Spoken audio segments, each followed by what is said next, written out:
Greetings and salutations. So this week, Lab 3.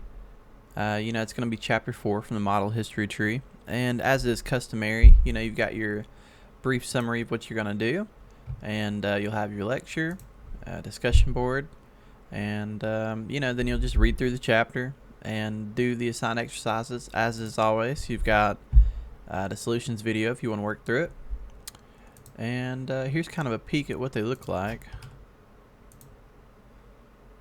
So you may have seen a little preview there in the thumbnail of my solutions video, but you're going to do this one, the saddle bracket. And it's pretty straightforward. You're going to do, like a design that's going to go back and have you change a few things. And I'm going to talk a little bit about that today in the little demonstration part. But you're going to do, 4 of these guys. And, usually I choose the hardest ones. So... I would assume you'll be doing both of these, for instance. Other than that, okay, so let's talk about some stuff actually in Inventor.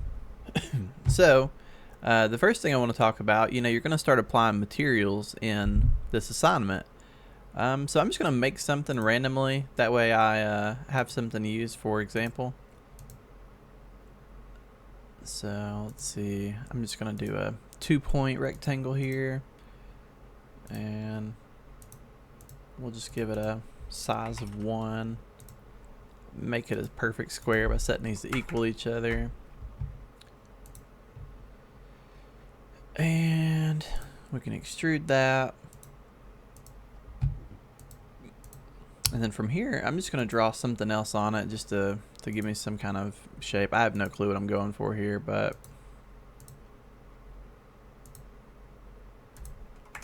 gonna look kind of weird, but at least it'll give some kind of clear positioning on what you're looking at whenever you're rotating it.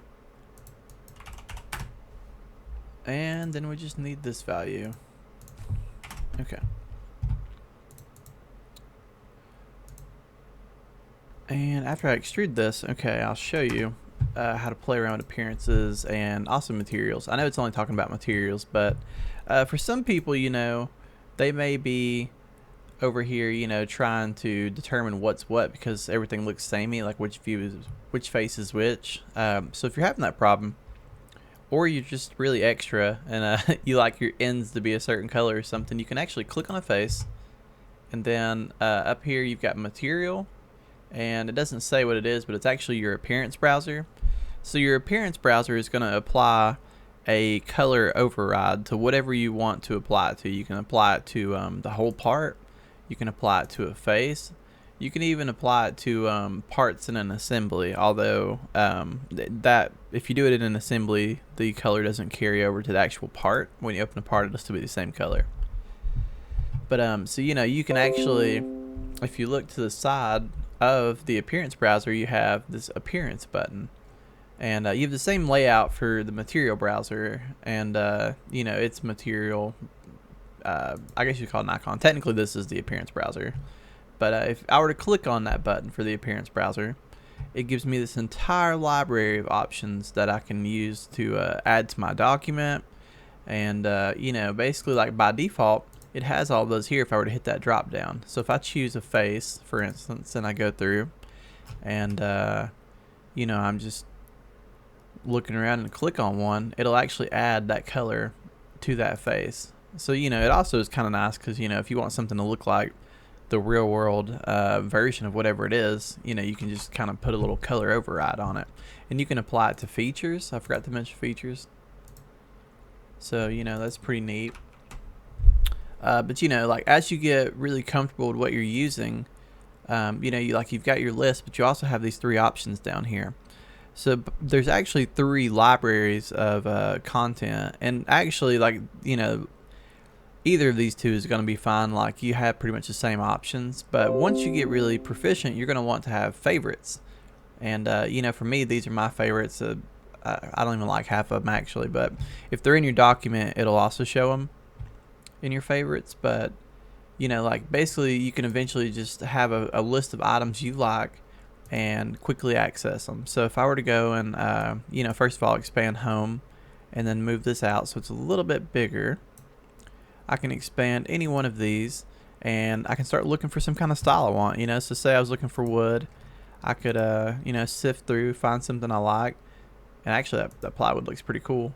I could double click to add it to the document, and now basically, like, if I were to go to my favorites for the document, it's going to show plywood. If I were to go and open another part, it wouldn't show the plywood anymore, but it'll show it for this document. It's kind of weird, but like your favorites are shared with document materials and appearances as well.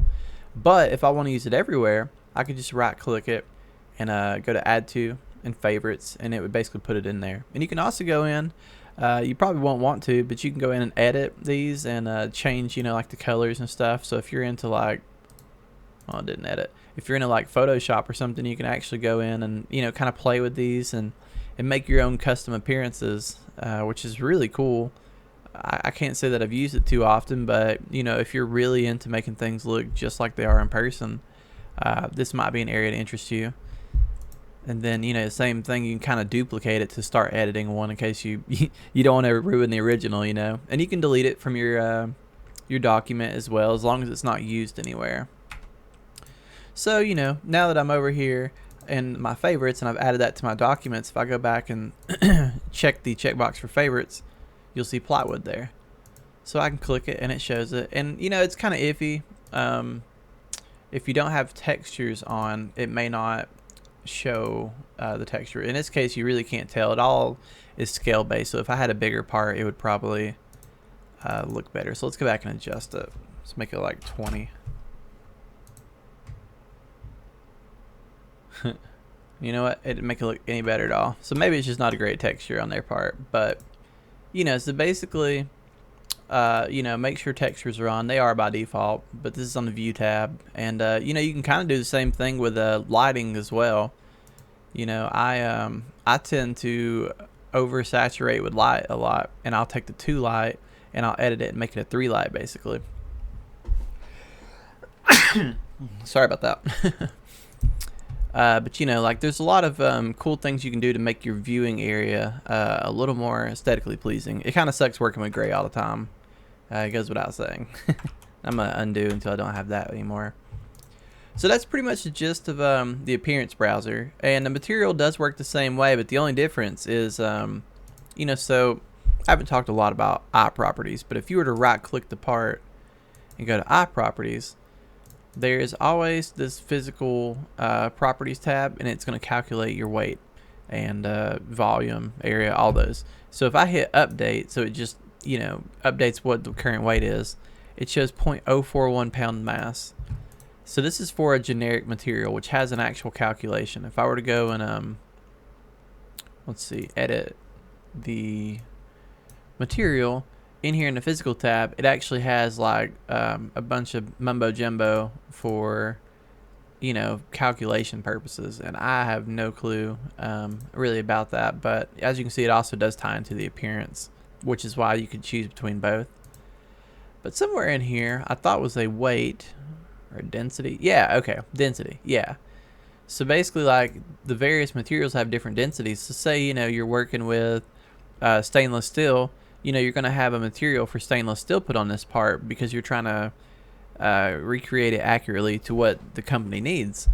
So, if it were something like insulation or wood, it would have a different material.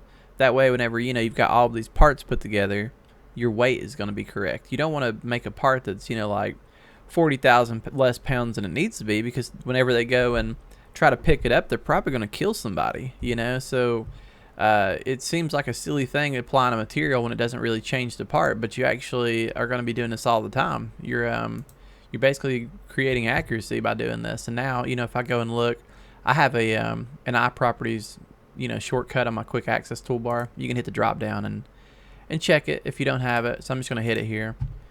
And if I were to go and update this, well, look at that. It's like 7 times denser just from changing it to cast iron. And so like you're gonna be changing these assignments to have cast iron and a few other ones, but this, it seems like a minor step, but it's actually pretty huge. At my old past employment place, I had a coworker who they were lifting this heater and the size was all correct and stuff, but the weight was wrong. And you know, it turns out he had not put the material on it, didn't realize it, and the crane almost broke. It buckled, and the heater fell, and nobody was harmed. But you know, something like that, you could kill somebody, and you know, like that would weigh on you forever. So make sure you know you're always doing your materials. And let's see, I wanted to do a few more things here. You know, that's pretty much the main part I wanted to talk about today, but I'm going to talk about editing features and sketches. So, you know, you've got an existing sketch here, and that's all fine and dandy, but what if you decide you want something else in there? You know, for whatever reason you can't put it elsewhere. I'm not going to fully define these. I'm just going to kind of work with it. But if you notice, I double clicked it to edit it, and then I drew whatever I needed and hit finish, but it didn't update, you know, like the hole's not there. This is one of those things where, you know, you kind of have to do a little more work whenever you've already made something and you're adding or removing stuff. So now I've double clicked the feature to edit it, and, you know, I don't even see the circle. So what do? Well, what you need to do is click the profile to activate that viewing area, and then you hold control and watch what happens when I do. Suddenly you see two profiles. So what control does, if you notice I have a little minus sign by my arrow, basically it subtracts from the profile that you have selected. So right now we've got the whole thing selected. So I'm selecting, holding control and clicking that circle, and it deselects it. And now we've got our hole. You know, and the same thing could go the other way. I could double click and just regular click to add it back. I could even go as far as to, you know, do the control trick and deselect the outside. But looky here, one of the biggest things that people run into is they're drawing things and they just blow up the whole sketch, and they're just like, what the heck, what happened to my other feature? Well, the problem is if you delete geometry that was used in another sketch, well, you're screwed. Notice, like, I'm double clicking it and it doesn't even let me edit it. That's because when I drew, I chose to use that top face.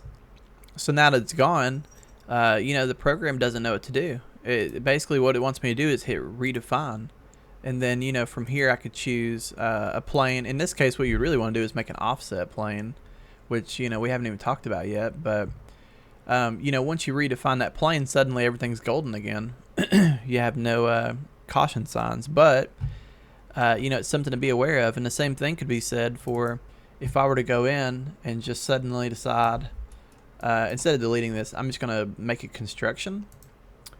And construction lines would act like the same way as if I deleted it. Basically, Inventor no longer acknowledges this as a boundary. You know, like these dotted lines that you have in a 2-point rectangle.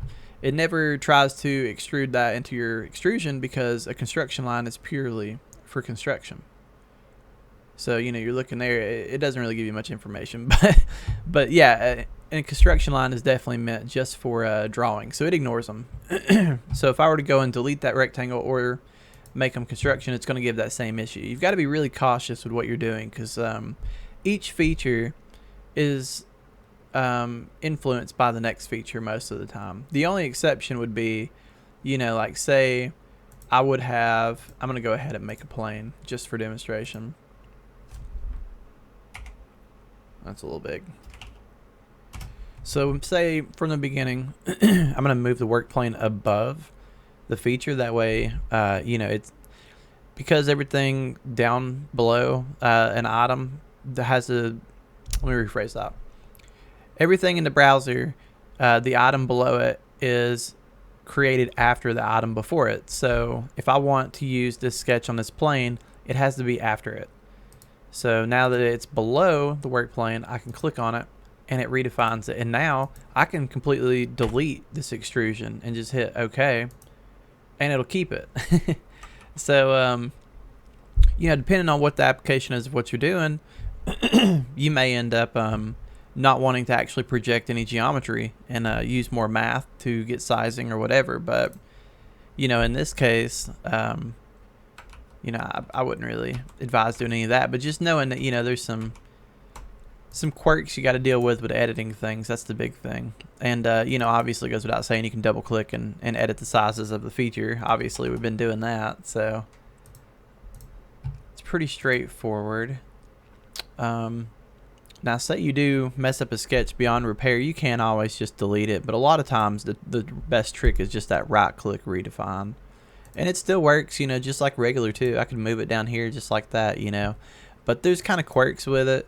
A lot of times it may make a kind of a dummy point. And if you're doing something like this, you can hit the slice graphics button or F7.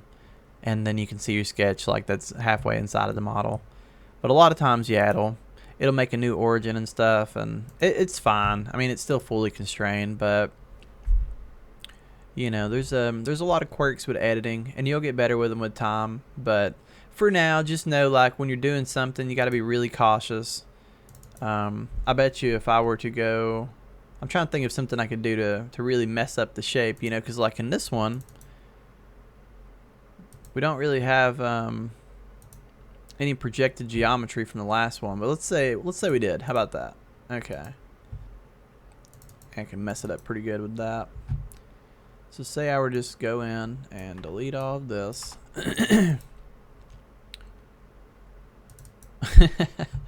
Okay, yeah, here we go. Okay, so it doesn't give you any errors over here, but when you go and you look at your sketch, I've changed things, and now I see all these pink lines, and it's where the boundary of the last box was. Well, this is a problem in itself. Basically what happens is, you know, your projected geometry is the first thing that Inventor cannot keep up with. When you change something on a part, a lot of times you lose that projected geometry.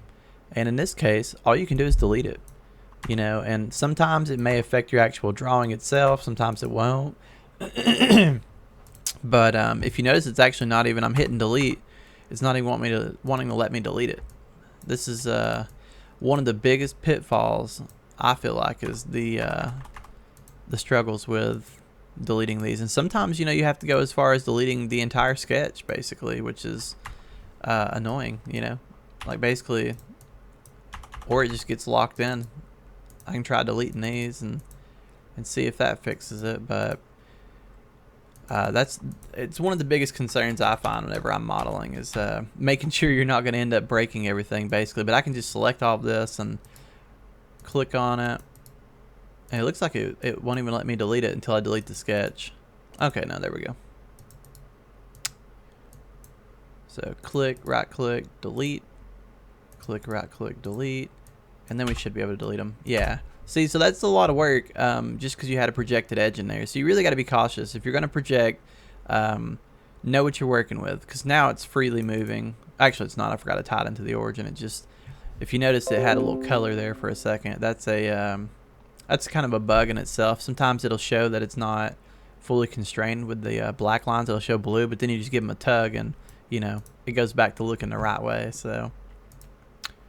But hopefully that cleared up a little bit of questions about, you know, editing sketches and features.